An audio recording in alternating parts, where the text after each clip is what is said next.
today we'll be doing the biggest job I've done so far on the Mondial T, replacing the steering rack. On mine, the inner tie rods are completely worn down, and finding replacement inner tie rods is nearly impossible. People will offer this part, but it does not work for the Mondial T. Also in the parts catalog, number 13 and 14 is just a boot and replacement lines. You're forced to either get the tie rods custom made, buy a new steering rack, or rebuild the old one you have. I went with the rebuild option. All the work I'll do is without a lift, just in my garage with some jacks and stands. I made some mistakes, but don't worry, I'll guide you the right way. Now before you even start, make sure you have enough room to fully open the driver's side door.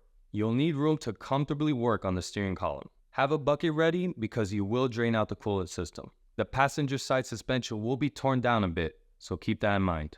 And you will do some drilling, so you'll need some drill bits, pop rivets, and some sort of sealant. Let's get straight to it. The first step is disconnecting the battery.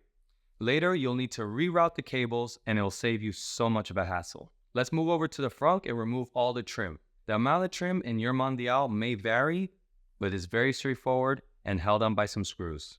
Remove the weather strip seal. Take the fuse box cover off. Remove the 2 mounting screws on the fuse box and place the assembly on a towel and secure it out the way to avoid any damage. The spare tire tub has 4 mounting bolts, some of which is hidden in the sealant, so remove all 4.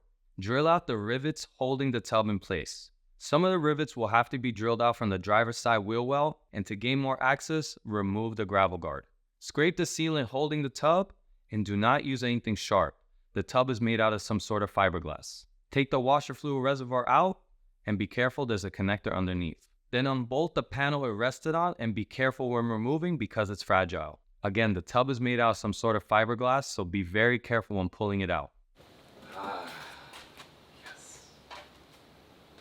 Now you have full access to the rack and a lot of room to move hoses and wires around. Let's move over to the cabin and disconnect the steering shaft from the rack itself.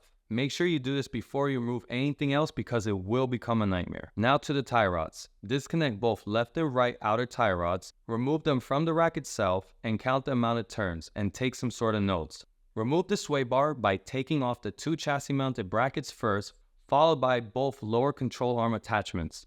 Remember the orientation of the rubber inserts. Next, you'll need to disconnect the lower control arm from the passenger side only. 2 bolts on the chassis, 2 bolts near the ball joint. Take notes on how many shims are installed on both sides. Drop the arm, place a jack underneath the suspension to avoid any damage. Now you can remove the sway bar from the passenger side wheel well. Disconnect the AC lines from the dry filter, then the one from the condenser. Be careful with the condenser because the line is soft, so use 2 wrenches to avoid damage or bending. Snake the battery cables from the passenger side to the driver's side to untangle it from the rack. Then do the same with the AC lines, making sure it's out of the way of the rack. Grab your bucket and drain the coolant completely. Then remove both coolant lines and remember the position and angle it came out at. Finally, we can start removing the steering rack. Disconnect both hydraulic lines from the assembly and completely remove the bigger union fitting. If you do not do this, you will not be able to take the rack out. Remove the 4 mounting nuts, 2 on top, 2 on the bottom. Collect all the washers and plastic tabs. Pull the rack assembly out as far as you can from the passenger side wheel well, then tilt towards the ground. Eventually, you'll find the right angle and the steering rack will be completely removed. And there you have it. The steering rack is out. I did make a few mistakes along the way, like I said. So this won't happen to you. All these scratches and obviously the heartache of trying to take this out. But now it's time to clean it up, pack it up, and get it rebuilt. So now I put a tarp because I'm going to go ahead and clean. I mean, it's 34 years old, so it's covered in all sorts of stuff. And also clean this bay area. I'm going to start scrubbing out old sealant, degrease it, clean it up, and hopefully look brand new. I'm really happy with how it came out. I mean, check this out. It looks so clean. Completely different, night and day, than when I started. So I'm very happy with how it came out. And now we're going to move on to the sway bar. There was a good amount of rust. I took this time out to sand it down and gave it a fresh coat of paint. All right, one last look until we start to put the steering rack in. And once again, shout out to Biltron. Guys did a great job. All right, let's go ahead and put her in. Remove the larger union fitting. Keep in mind the rubber mount and the plastic tab is curved for the passenger side. whereas on the driver's side, it has a hexagon rubber mount and a triangle tab. Cover the tie rod ends to avoid any damage and slide back into the frame at the same angle you took it out in. Reinstall steering rack onto the frame. Center the steering wheel and reattach the steering column.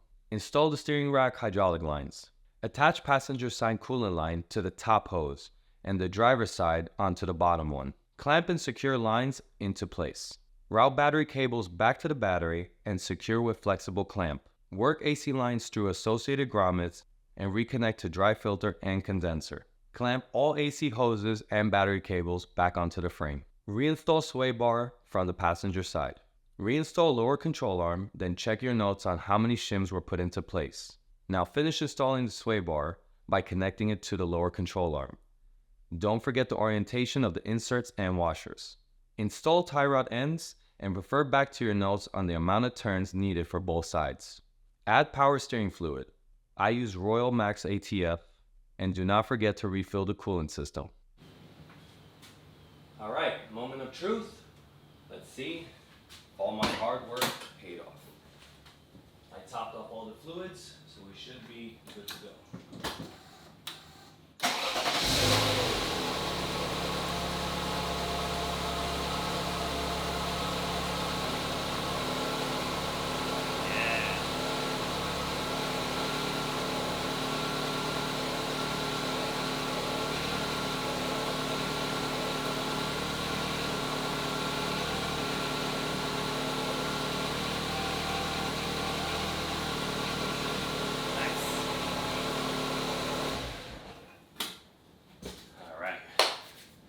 Looking good.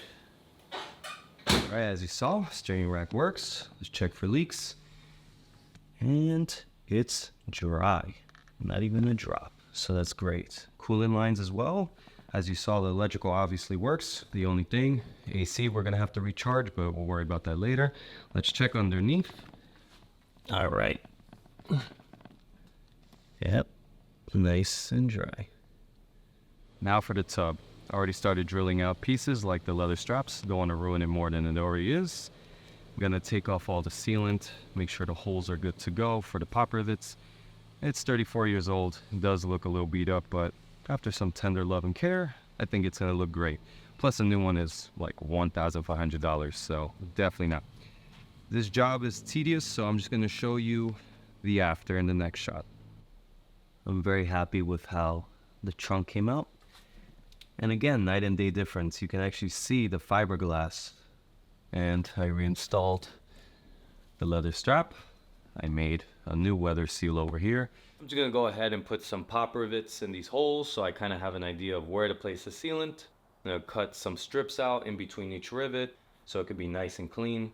Then for the gaps, I'll just put small dabs of the sealant. Let's zip tie all these wire harnesses out the way.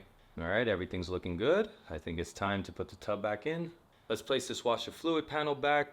And now that everything's in place, I'm gonna go ahead and rivet everything.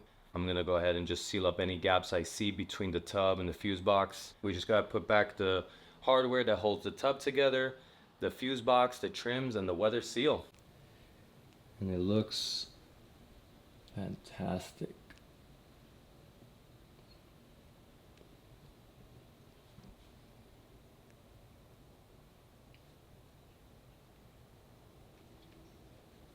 The only thing I have left is right here, but I'm waiting for the RTV to come in so I can do that properly, but came out fantastic. I love it. I just drove 2 feet. Looks like I didn't get enough air out of the power steering, so let's see. I don't know if you guys hear that nasty whining. Oh my god, it's terrible.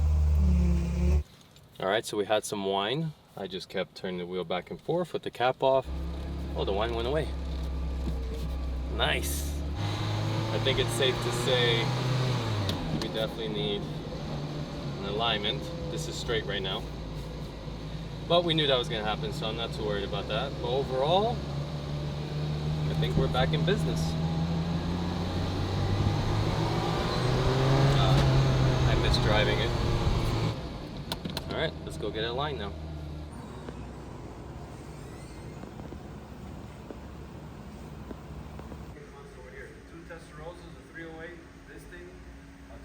5 and something else I forget.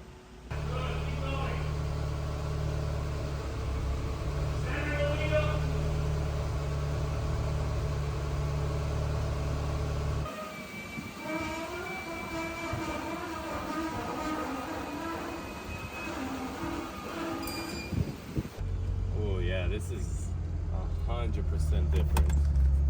This is like a real car now.